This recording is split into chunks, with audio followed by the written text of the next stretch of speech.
दोस्तों, कैसे हैं आप लोग। स्वागत है छोटे से ब्लॉग में, दुबई ब्लॉग में आप लोग का स्वागत है।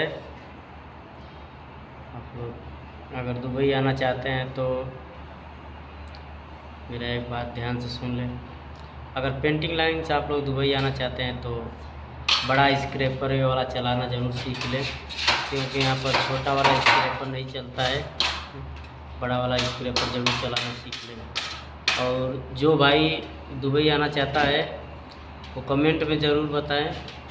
अच्छा कंपनी नाम बता देंगे हम। कंपनी में आप लोग आइए, अच्छा से खाना भी फ्री रहेगा कंपनी की तरफ से।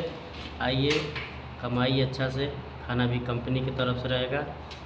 ठीक है, मिलते हैं नेक्स्ट वीडियो में। आप लोग कमेंट में ज़रूर बताइएगा, तो उसके बाद मैं कंपनी के बारे में थोड़ा सा वीडियो बनाकर ज़रूर डालूँगा।